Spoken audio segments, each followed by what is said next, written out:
There is a common argument among scholars that the Church suppressed dozens of Gospels because these books contained scandalous information about Jesus that the Church wanted to hide. They didn't want the world to know Jesus tortured other kids as a child, or that he had a wife.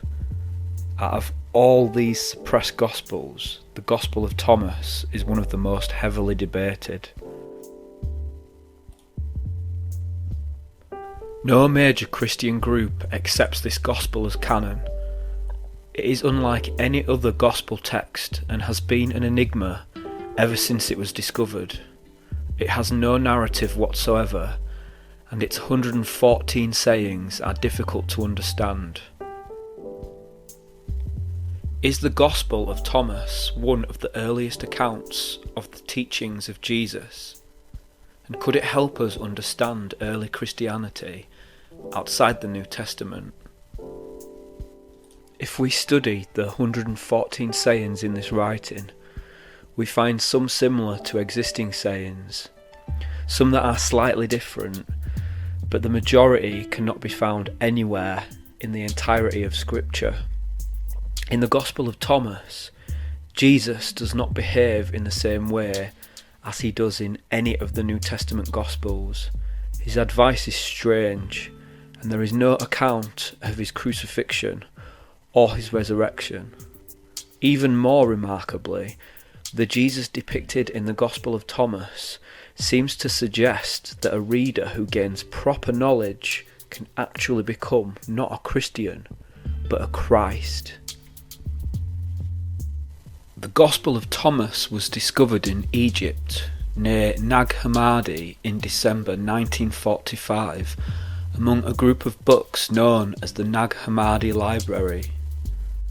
The manuscript is dated at around 340 AD, whereas the Gospels of Matthew, Mark, Luke and John were probably written between AD 66 and 110.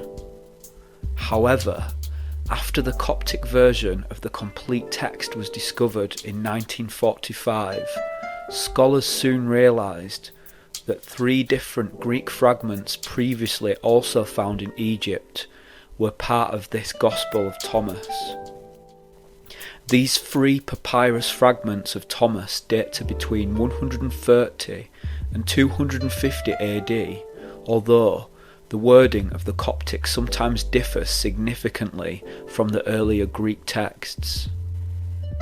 Richard Valentesis, a professor of New Testament and Christian origins, writes, "Assigning a date to the Gospel of Thomas is very complex because it is difficult to know precisely to what a date is being assigned.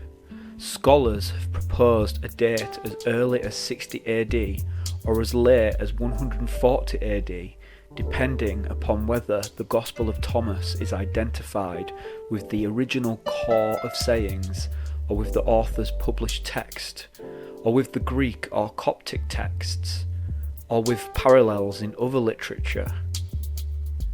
The original core of sayings Professor Valentesis refers to is a hypothetical written collection of mostly Jesus' sayings, and is identified as part of a common material found in the Gospels of Matthew and Luke, but not in the Gospel of Mark.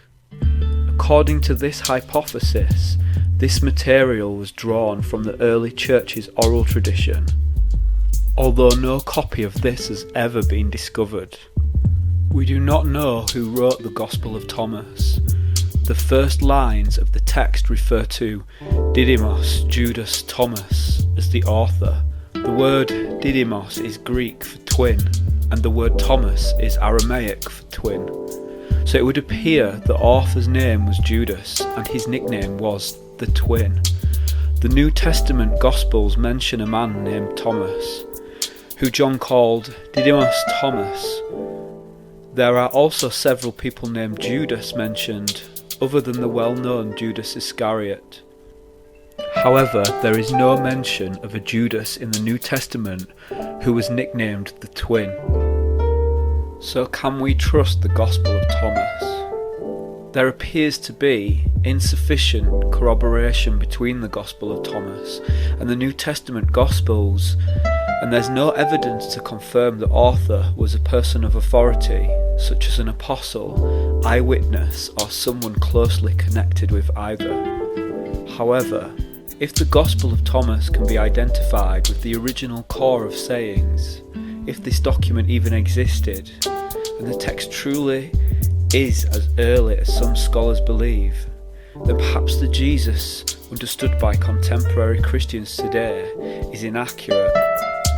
On the other hand, perhaps the list of 27 books that make up the New Testament canon are true, and the Gospel of Thomas should be considered heresy.